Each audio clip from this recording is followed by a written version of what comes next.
है। लगातार सियासी चुनौतियों से जूझ रही बहुजन समाज पार्टी में एक बार फिर से सियासी हलचल बढ़ गई है। बीएसपी प्रमुख मायावती और उनके भतीजे आकाश आनंद के बीच सियासी रिश्ते दोबारा पटरी पर आ गए हैं। अंबेडकर जयंती से एक दिन पहले आकाश आनंद ने सार्वजनिक रूप से मायावती से माफी मांगी, तो कुछ ही घंटे के बाद उन्होंने यानी मायावती ने बड़ा दिल दिखाते हुए उन्हें माफ भी कर दिया। इस तरह से बीएसपी से निकाले जाने के 41 दिन के बाद आकाश आनंद की दोबारा से पार्टी में वापसी हो गई। मायावती ने 3 मार्च को आकाश आनंद को बीएसपी से निकाला था। इसके पीछे वजह आकाश आनंद का अपने ससुर अशोक सिद्धार्थ के सियासी सलाह पर चलना था। यह बात खुद आकाश आनंद ने भी कही है। आकाश आनंद ने माफी मांगने के साथ साथ दोबारा से पार्टी में काम करने की इच्छा जताई है और कहा है कि पार्टी हित में वो अपने रिश्ते नातों खासकर ससुराल पक्ष को भी नहीं सुनेंगे। अब सवाल ये उठता है कि आकाश आनंद की बीएसपी में घर वापसी की स्क्रिप्ट पहले से लिखी जा चुकी थी। अंबेडकर जयंती से एक दिन पहले भतीजे का माफी मांगना और बुआ का पिघल कर माफ कर देना मायावती के लिए जरूरी है या मजबूरी, इसी पर मुद्दे पर बातचीत करेंगे और हमारे साथ 3 खास मेहमानों का पैनल जुड़ेगा। लेकिन इस बात आपको समझना होगा, और आकाश आनंद जो हैं वो एक युवा नेता है बीएसपी के और एक बड़े चेहरे बीएसपी के अगर हम बात करें तो इस समय हैं। एक बार उनके राजनीतिक करियर पर भी नजर डाल लेते हैं। आकाश आनंद मायावती के छोटे भाई आनंद कुमार के बेटे हैं और उनका जन्म उत्तर प्रदेश के ही नोएडा में 1995 में हुआ था। आकाश आनंद ने 2013 से लेकर 2016 के दौरान लंदन की यूनिवर्सिटी से एमबीए की पढ़ाई पूरी की। जब एमबीए की पढ़ाई पूरी कर आकाश आनंद वापस लौटे तो उन्होंने फिर पिता के साथ कारोबार शुरू किया। 2016 में जो आकाश आनंद हैं वो सक्रिय राजनीति में आए और उसके बाद से वो राजनीति का हिस्सा रहे, चाहे खुद या फिर ससुर के माध्यम से जो राजनीति की गई है। और इसी पर बातचीत करने के लिए हमारे साथ 3 खास मेहमान हैं। हमारे साथ रमनीश वत्स जी हैं, नेता हैं भारतीय जनता पार्टी के। सतीश प्रकाश जी हैं, राजनीतिक विश्लेषक हैं, और डॉक्टर संदीप यादव जी हैं, राजनीतिक विश्लेषक हैं। रमनीश वत्स जी, आपका स्वागत है इंडिया डेली में। रमनीश जी, जरा ये बताइएगा कि चूंकि आप ऑपोजिशन में हैं, अगर हम देखा जाए तो बसपा में क्या कुछ चल रहा है। एक समय था कि बसपा के नजदीक में बीजेपी भी थी, तो बसपा में क्या कुछ चल रहा है उस पर अगर हम बीजेपी का टेक जानना चाहें कि बीजेपी के नेता क्या सोचते हैं या पार्टी क्या सोचती है, जरा उस पर बताइएगा। तो मुझे लगता है कि वर्तमान परिदृश्य को देखते हुए अचानक 1 महीने पहले आकाश आनंद जी को पार्टी से निष्कासित किया जाता है। फिर उसके बाद फिर आज आप देखें कि पार्टी में उनका स्वागत किया जाता है और आप देखें कि लगातार माफी जो है कि जो चर्चा है वो सिर्फ और सिर्फ सोशल मीडिया के माध्यम से लगातार आती रही। और उसके बाद फिर मुझे ऐसा लगता है कि सारी जो पृष्ठभूमि जो गढ़ी गई है और इसके पीछे मुझे लगता है कि मायावती जी जरूर हैं, क्योंकि मुझे लगता है जब भतीजे के रूप में यदि आकाश आनंद जी हैं, और मुझे लगता है कि ये चीजें तो घर के अंदर भी हो सकती थी, और ट्विटर के माध्यम से यदि आप वापसी आना, एक बार निष्कासित किया जाता है फिर वापसी होती है, ये सारी चीजें मुझे लगता है ये सही नहीं है। फिर बात करते हैं कि बीएसपी में आकाश आनंद की वापसी एक कहीं ना कहीं वंशवाद को बढ़ावा देती है, जबकि Bharatiya Janata party with the difference के रूप में वंशवाद के खिलाफ हमेशा से खड़ी रही है। और फिर एक दूसरी बात आती है कि आकाश आनंद जी का जो है जनता से सीधा जुड़ाव नहीं है। उन्हें जमीनी नेता अभी बनने के लिए काफी ज्यादा मुझे लगता है जद्दोजहद करना है, जनता के बीच में जाना होगा। सोशल मीडिया के तक सीमित रहेंगे तो आप कैसे जनता को अपने आप से जोड़ पाएंगे, और अनुभव की भी कमी काफी ज्यादा दिख रही है। मायावती की जो है, मुझे लगता है कि ये सारी चीजें जो है उनकी वापसी यह दर्शाती है कि मायावती बीएसपी के भविष्य को लेकर असुरक्षा जरूर महसूस कर रही है।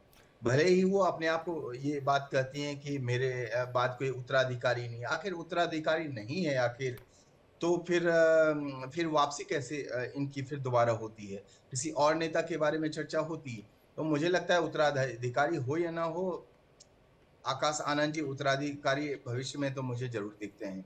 फिर बात करते हैं कि संविधान के नाम पर जो वोट बैंक की राजनीति जो हमेशा होती आ रही है, और लगातार चाहे कांग्रेस पार्टी की बात करें, चाहे हम समाजवादी पार्टी की बात करें, बीएसपी की बात करें, केवल एक विशेष वर्ग के वोट बैंक की राजनीति करती है और जो सबका साथ और सबका विकास की भावना के खिलाफ है, बिल्कुल खिलाफ है। और देखिए, बात है कि भारतीय जनता पार्टी की बात करें तो दलितों के बारे में जो भीमराव अम्बेडकर जी के जो पंचतीर्थ का जो निर्माण हुआ, यहाँ से मऊ मध्य प्रदेश से लेकर के लंदन तक ये सारी चीज़ें जो हुई, मुझे लगता है कि ये सिर्फ़ भारतीय जनता पार्टी ही कर सकती है। जी। और जो सम्मान दिलाने का काम भारतीय जनता पार्टी ने किया, आज तक किसी ने नहीं किया। और हम्म। भारतीय जनता पार्टी के और मुकाबले हमारे कोई साथ जी ठोस विज़न वत्स जी, है हमारे नहीं। साथ डॉक्टर संदीप यादव जी भी जुड़ गए हैं, राजनीतिक विश्लेषक हैं। संदीप जी, आपका बेहद स्वागत है। संदीप जी, जरा ये बताइएगा कि 15 महीने में 2 बार उत्तराधिकारी बनाया गया आकाश जी को, फिर हटाया गया, फिर बनाया गया। अब आकाश आनंद जो हैं वो बीएसपी के लिए, खासकर बहन जी के लिए जरूरत है या फिर जरूरी है? जी आकाश आनंद जी दोनों हैं, जरूरत भी है और जरूरी भी है। इसलिए उनको बीएसपी में शामिल भी किया गया है और उत्तराधिकारी तो वो हैं ही। जिस तरह के दौर से गुजर रही है बहुजन समाज पार्टी, उसकी वजह से एक्चुअली वो ऐसे दौर से गुजर रही है जिसमें एक संशय का माहौल है। और उस कंफ्यूजन में ही ऐसा हुआ था कि उनको पार्टी से बाहर निकाला गया था। लेकिन वही बहुजन समाज पार्टी के भविष्य हैं और वही जरूरत है। तो इसलिए बहुजन समाज पार्टी उनसे दूर नहीं जा सकती। जी। बहुजन समाज पार्टी उनसे दूर नहीं जा सकती, वो पार्टी से दूर नहीं जा सकते। युवा चेहरा हैं, लेकिन युवा चेहरा के तौर पर उनको सबसे ज्यादा किसी से चुनौती मिल रही है तो वो है चंद्रशेखर। चंद्रशेखर जमीनी नेता हैं, इस बात में कहने में कोई गुरेज नहीं है। वो लोगों से मिलते हैं और जमीन की राजनीति करते हैं। आकाश आनंद विदेश से पढ़े हुए हैं, जमीन की राजनीति से थोड़े दूरी पर है। वो सोशल मीडिया पर राजनीति अच्छा करते हैं, लेकिन यूपी की राजनीति तो जमीन से ही होगी ना संदीप जी? बिल्कुल, आपका सवाल साफ है। लेकिन जिस तरह से बिजनौर से जिस तरह का चुनाव जीतकर लोकसभा में पहुंचे हैं चंद्रशेखर, और जिस तरह से वो चुनाव के बाद से एक तरह से जो तथाकथित जमीन की राजनीति है उससे जिस तरह से दूर हैं, ऐसा नहीं है कि वो बहुत अब जमीन की राजनीति कर रहे हैं और जमीन पर बहुत लड़ रहे हैं। तो ऐसी भी नहीं है कि जिस तरह के रूप में प्रोजेक्ट किया जा रहा था चंद्रशेखर रावण को, वैसे नेता हैं वो। जिस विजन की बात की जा रही थी, जिस जमीनी संघर्ष की बात की जा रही थी, जिस मैंने एक ऐसे फायर ब्रांड लीडर के रूप में वो उभर रहे थे, ऐसा कुछ है नहीं। उनके ऊपर आरोप लगे कि वो बीजेपी के समर्थन से चुनाव जीते हैं और जब से वो संसद में पहुंचे हैं बातें करते हैं, मुद्दों को उठाते हैं, लेकिन वैसा सब मामला अब नहीं है उनका कि वो सड़क पे आ रहे हैं, बहुत कुछ पुरजोर विरोध कर रहे हैं।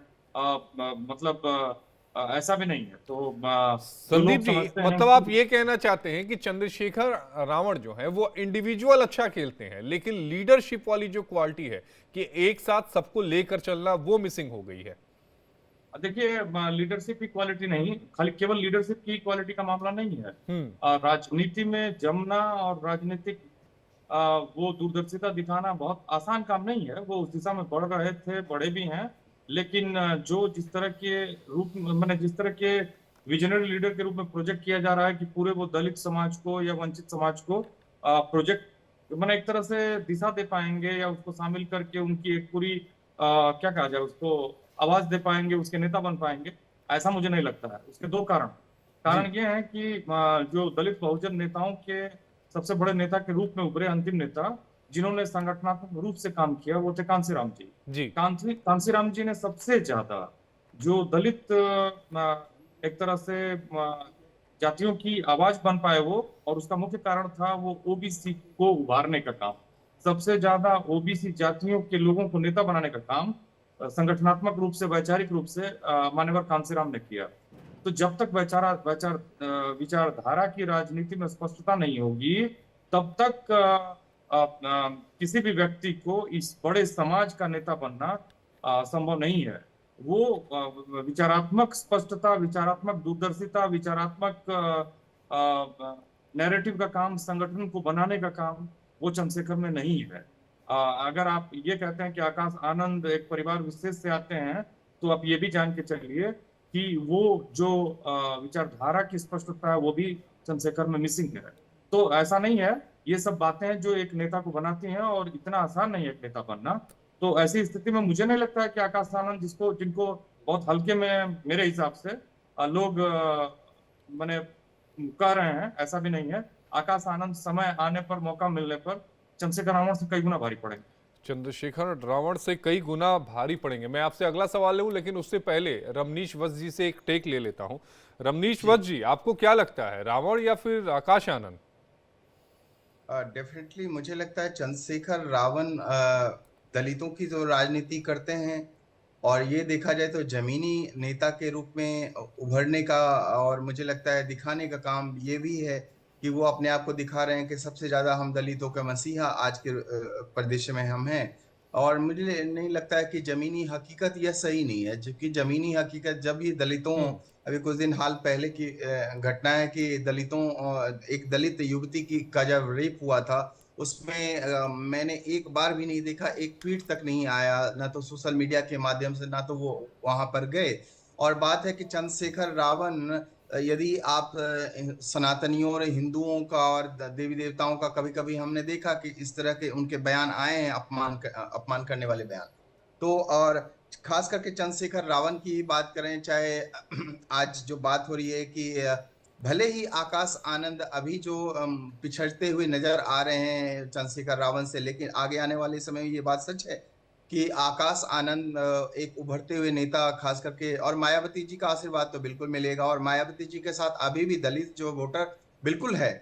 और एक और डर मुझे यहाँ पे सता रहा है कांग्रेस पार्टी और समाजवादी पार्टी को, खास करके ये जो सियासत वाली जो डर है, खास करके जो उनको लगता है कि ये जो दलित का जो वोट है, SC ST का जो वोट है, जो पिछड़े का जो वोट है, वो कहीं ना कहीं यदि आकाश आनंद उभर जाते हैं और इनके साथ भी जाने का लगता है कि कहीं फिर से मायावती और सशक्त हो जाती हैं, तो ये ना हो जाए। नहीं, फिर उसको बात लेकर इन करते लोगों हैं ने कि तैयारी की हुई है, उसका जवाब मैं सतीश प्रकाश जी से ले लेता हूं, राजनीतिक विश्लेषक हमारे साथ जुड़ गए हैं। सतीश जी, अभी कांग्रेस का एक अहमदाबाद में अधिवेशन हुआ था। उस अधिवेशन में यह संकल्प पारित किया गया था कि दलित, आदिवासी और पिछड़ों को एक बार फिर से मजबूती से जोड़ा जाएगा। दूसरा, समाजवादी पार्टी के राज्यसभा सांसद हैं रामजी लाल सुमन, और ये पश्चिम यूपी में अगर हम बात करें तो दलितों को गोलबंद करने में जुटे हुए हैं। यानी कुल मिलाकर कहें तो मायावती का जो वोट बैंक है उस पर सेंध लगाने की कोशिश जारी है। तो अब ऐसे में आकाश आनंद के ऊपर देखिए, आने वाले समय में भले अभी मायावती ये कहें कि उत्तराधिकारी जब तक मैं हूं तब तक कोई नहीं बनेगा, लेकिन अगले उत्तराधिकारी तो वो रहेंगे। एक बड़ी जिम्मेदारी आकाश आनंद पर आने वाली है वोट बैंक को बचाने को लेकर, और ये दो पार्टियां, समाजवादी पार्टी और कांग्रेस, को दूर करने की अपने वोट बैंक से।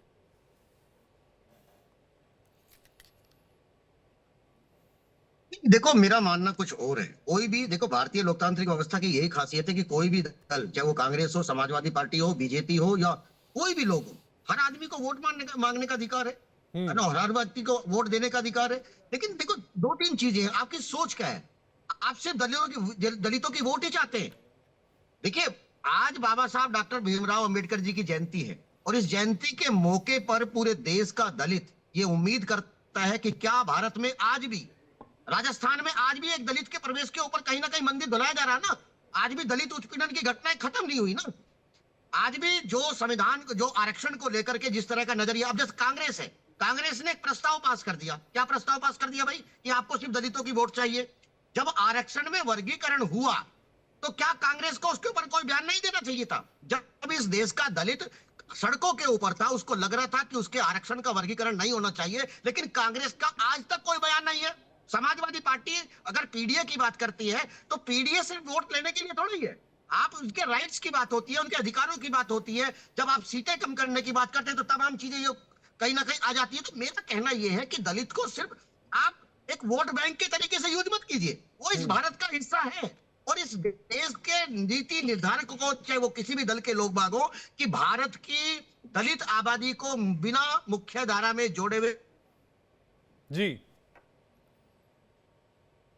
सतीश प्रकाश जी से कुछ टेक्निकल वजहों से संपर्क नहीं हो पा रहा है, लेकिन सतीश प्रकाश जी ने एक बात बड़ी सही कही कि दलितों को केवल वोट बैंक ना समझे। डॉक्टर संदीप यादव जी, आपने सतीश जी की बात सुनी होगी, बात में उनके दम है कि ज्यादातर पार्टियां जो हैं एक वोट बैंक के रूप में देख रही हैं। लेकिन हाँ, इस बात से भी इनकार नहीं किया जा सकता कि स्वर्गीय काशीराम जी के बाद एक बड़ा मजबूत चेहरा अभी तक का दलितों को मिला नहीं। मायावती के रूप में जरूर मिला, लेकिन वो उत्तर प्रदेश या फिर कुछ राज्यों तक ही सिमट कर रह गया। लेकिन वो बात, काशीराम वाली बात नहीं मिल पाई अभी तक। जी, देखिए, मैं आपको स्पष्ट ढंग से बताऊं कि एक्चुअली भारत में जाति एक सच्चाई है। और आज आपके कार्यक्रम के माध्यम से मैं बाबा साहब डॉक्टर भीमराव अम्बेडकर को उनके जन्म जयंती पर श्रद्धांजलि भी अर्पित करता हूं। मैंने बाबा साहब भीमराव अम्बेडकर ने साफ साफ कहा था कि जाति एक चौमंजिला इमारत की तरह है, जाति व्यवस्था, और उस चौमंजिला इमारत में सीढ़ी की व्यवस्था नहीं है। तो जाति ने जितना नुकसान किया इस भारत देश का, उतना किसी ने नुकसान नहीं किया। और एक और बात, जाति एक सच्चाई भी है, जाति समाज का कैंसर भी है। इस स्थिति में बाबा साहब यही कहते थे कि जो ऊपर लॉक्ड है वो नीचे नहीं आ सकता, जो नीचे है वो ऊपर नहीं जा सकता। यही जाति व्यवस्था काम करती है। ऐसी स्थिति में हमारे एक साथी अभी बोल रहे थे कि कांग्रेस ने, बाबा साहब एकदम सही बात बोल रहे थे वो। उसका देखिए मैं एग्जाम्पल के साथ बताता हूँ कि कोई भी दलितों का आप मसीहा मत बनिए। उनको आप हिस्सेदारी दीजिए, उनको आप सम्मान दीजिए। आप किसी भी तबके का कोई भी पॉलिटिकल पार्टी करती क्या है कि बेवकूफ बनाती है, उनका मसीहा बनने की कोशिश करती है। एक पर्सनालिटी कल्ट बनाया जाता है, उसमें बताया जाता है कि नहीं फलाने मसीहा, इनको करेंगे उनको करेंगे। कांग्रेस ने भी यही लंबे समय तक, कम से कम आजादी के बाद से 90 तक तो किया है जी। उसके बाद जो रीजनल एस्पिरेशन थी वो ऊपर आई। अब मैं आपको एग्जांपल के तौर पे बताता हूँ कि कांग्रेस ने क्या किया। बाबा साहब भीमराव अम्बेडकर जब तक जीवित थे, उनसे इतनी भयभीत थी कांग्रेस कि उनके खिलाफ डॉक्टर राजेंद्र प्रसाद कलकत्ता विश्वविद्यालय में पढ़ने वाले बाबू जगजीवन राम जी को उनके एक वैकल्पिक दलित समाज के नेता के रूप में ले आए, ताकि बाबा साहब भीमराव अम्बेडकर के जो उनका प्रभाव था दलित वोटर्स पे, उनको काउंटर किया जा सके। तो कांग्रेस ने भरसक यही काम किया है, एक टोकनिज्म की पॉलिटिक्स की है। क्या कांग्रेस, बीजेपी भी वही कर रही है केंद्र के लेवल पर अभी भी, या राज्यों में भी, जो भी जितनी भी रीजनल पार्टीज हैं।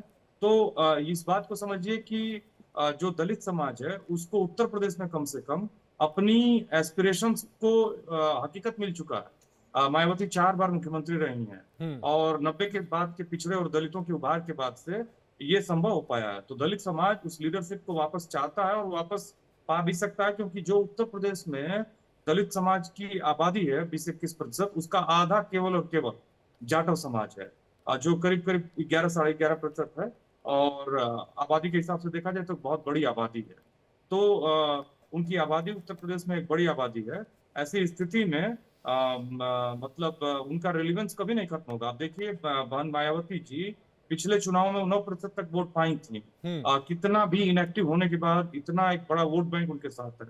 वो थोड़ा सा भी एक्टिव होंगी अपनी विचारधारा के स्तर पर, अपने संगठन के स्तर पर और अपनी पार्टी के स्तर पर, तो वो ऊपर जाएगा, नीचे नहीं आएगा। और ठीक है, वो इनएक्टिव रही हैं, उन्होंने अपने हिसाब से राजनीति की है, लेकिन ऐसा भी कोई क्राइम नहीं किया है, ऐसा भी कोई काम नहीं किया है कि जिससे उन्होंने किसी व्यापक समाज का हित किया है। तो ऐसी स्थिति में एक बना बनाया पार्टी स्ट्रक्चर है आनंद के पास, आकाश आनंद के पास, और वो निश्चित तौर पर एक बड़ा विकल्प, एक बड़े नेता के रूप में उभर सकते हैं। ठीक है, चंद्रशेखर रावण ने जमीन के स्तर पर संघर्ष किया है, लेकिन आकाश आनंद भी कोई ऐसा नहीं है, वो विरासत से आते हैं और मौका मिलने पर वो अपनी दूरदर्शिता और नेतृत्व की क्षमता को स्थापित कर एक सकते हैं। मजबूत संगठन उनके पास, आकाश आनंद के पास है, ये इसमें एज है और पढ़े लिखे समझदार व्यक्ति हैं, इससे भी इनकार नहीं किया जा सकता। रमनीश वत्स जी, आखिरी टेक आपसे चाहूंगा आकाश आनंद के ऊपर, क्योंकि समय की थोड़ी कमी है आज। मुझे लगता है कि देखिए, युवा नेतृत्व को स्वागत करना चाहिए। देश के युवाओं को बिल्कुल जरूरत है। अगर आकाश आनंद ईमानदारी से राजनीति में बदलाव लाना चाहते हैं और लोकतंत्र में उन्हें भी मौका मिलना चाहिए। राजनीति में देखिए, पीढ़ी परिवर्तन जरूरी है और मुझे लगता है पुरानी पीढ़ी की राजनीति में लगता है कि इसमें थकावट यदि महसूस कर रही है मायावती जी, तो मुझे लगता है कि नए चेहरों को बिल्कुल मौका देना चाहिए। और नए नेता खास करके, जो देखिए चाहे किसी भी पार्टी से हो, अगर सकारात्मक सोच लेकर के आता है यदि कोई भी, तो देश का भला यदि के लिए वो यदि प्रतिबद्ध है, मुझे लगता है उसको मौका मिलना चाहिए। फिर देखिए, रवनीश हम जी, विरोध तो कर सकते हैं विचारधारा से, लेकिन व्यक्ति से नहीं। व्यक्ति भारतीय से जनता नहीं। पार्टी बहुत अच्छी बात कही कि किसी भी विचारधारा का विरोध व्यक्ति हो सकता है, व्यक्ति का नहीं। भारतीय रवनीश्वर जनता जी, पार्टी किसी व्यक्ति का विरोध नहीं करती है। हम बहुत विचारधाराओं से अच्छी टकरा बात कही, सकते बहुत हैं। अच्छी बात कही अगर रवनीश्वर आकाश जी। आनंद जी देश हित में काम करेंगे तो हम उनका स्वागत करेंगे। देश और हित में ही दलित हर कोई समाज को काम करेगा। वोट रवनीश्वर जी, आशीष जी, मुझे विचारधारा ऐसा अलग लगता हो है, सकता है। देखिए आशीष जी, मुझे लगता है कि दलित को ना वोट बैंक के रूप में बिल्कुल भी नहीं देगा, क्योंकि वो भी सनातनी, वो भी हिंदू है। मुझे लगता है वो भी हमारे देश में बहुत बड़ा योगदान दे रहे हैं। और भारतीय जनता पार्टी मुझे लगता है कि दलित समाज में नए नए नेता के रूप में यदि उभर रहे हैं, और यह लोकतंत्र की मजबूती के लिए है। आकाश आनंद जैसे लोग यदि अगर जमीनी हकीकत समझ जी। लें और उस जमीनी हकीकत को समझ कर जी, जी। जातिवाद की समय राजनीति की से कमी है, ऊपर समय उतर की के कमी है, भूमिका समय की कमी है। निभा सकते हैं, रवनीश्वर तो जी मुझे आपका लगता है और डॉक्टर संदीप यादव जी आपका, आप दोनों का जुड़ने के लिए बेहद शुक्रिया।